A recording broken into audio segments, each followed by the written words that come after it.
నిజామాబాద్ పసుపు రైతులు మరో పోరాటానికి సిద్ధమయ్యారు. నిజామాబాద్ పార్లమెంటు పరిధిలో నిలిచినట్లే ప్రధాని మోడీ పోటీ చేస్తోన్న వారణాసి బరిలో కూడా నిలవాలని అనుకుంటున్నారు. ఆర్మూర్ డివిజన్కు చెందిన 50 మంది రైతులు రేపు ట్రైన్లో వారణాసి బయలుదేరి వెళ్లనున్నారు. 27వ తేదీన నామినేషన్ వేస్తారు. నిజామాబాద్ రైతులతో పాటు తమిళనాడులోని ఈరోడ్ ప్రాంతానికి చెందిన మరో 100 మంది రైతులు నామినేషన్ వేసే అవకాశం కనిపిస్తోంది. నిజామాబాద్ పసుపు రైతులు వారణాసి షెడ్యూల్కు సంబంధించి మరింత సమాచారాన్ని మా ప్రతినిధి బాలాకుమార్ అందిస్తారు. వారణాసిలో ప్రధాని నరేంద్ర మోడీ పైన ఎంపీ అభ్యర్థులుగా పోటీ చేస్తామని నిర్ణయం తీసుకున్నారు. నిజామాబాద్ జిల్లా నుంచి సుమారుగా 50 మంది నామినేషన్లు వేసేందుకు రెడీ అయ్యారు. వాళ్ళంతా కూడా ఈ నెల 25న నామినేషన్లు వేసేందుకు అంతా సర్వం సిద్ధం చేసుకున్నారు.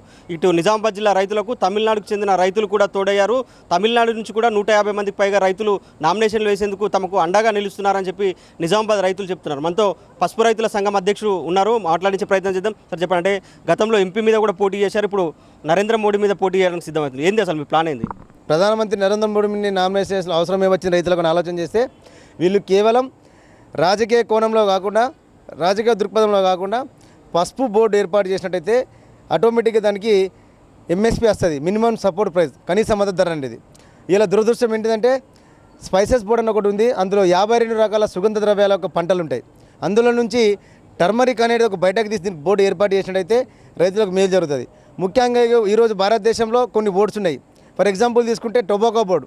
నిజంగా ఈ టొబాకో అనేది తంబాకు ప్రాణాలు తీస్తుంది, మనుషులది ప్రాణాలు తీసేదానికి ఏమో బోర్డు పెట్టారు, ప్రాణాలు నిలిపే పసుపుకేమో బోర్డు పెట్టలేరు. ఇది దురదృష్టకరం. ఎందుకోసం అంటే రైతులు పండించేటటువంటి పసుపు శుభకార్యములకు, మెడిసిన్స్కు, కాస్మెటిక్స్కు, కలర్స్కు, న్యాచురల్ కలర్స్కు అంతర్జాతీయ మార్కెట్లో సుమారు 190 దేశంలో, ప్రపంచంలో 120 దేశాలకు పసుపు మన భారతదేశం దిగుమతి అవుతుంది. అంటే మీరు ఎంతమంది పోటీ చేయడానికి రెడీ అవుతున్నారు? ఎప్పుడు నామినేషన్లు వేస్తారు? మేము నిజామాబాద్ జిల్లా నుంచి 50 మంది రైతులము సిద్ధంగా అయినాం. మాకు మద్దతుగా తమిళనాడు రాష్ట్రం ఈరోడ్ జిల్లా నుంచి 111 మంది రైతులు సిద్ధమైనరు. వారణాసిలో, కాశీలో ప్రధానమంత్రి నరేంద్ర మోదీ నామినేషన్ ఎందుకు సుమారు 150 నుంచి 160 మంది రైతులం రెడీ అయినాం. రేపు మేము ఇక్కడ నుంచి బయలుదేరుతున్నాం. బయలుదేరిన తర్వాత మాకు అక్కడ రైతు సోదరులు, రైతు సంఘాలు మద్దతు తెలుపుతున్నాయి, అక్కడ బలపరుస్తున్నారు. ఖచ్చితంగా అక్కడ ఎంతోమంది రైతులు, రైతు నాయకులు మా యొక్క పసుపు బోర్డు కోసం వాళ్ళు కూడా మాకు సంఘీభావం తెలుపుతున్నారు. చాలా సంతోషం.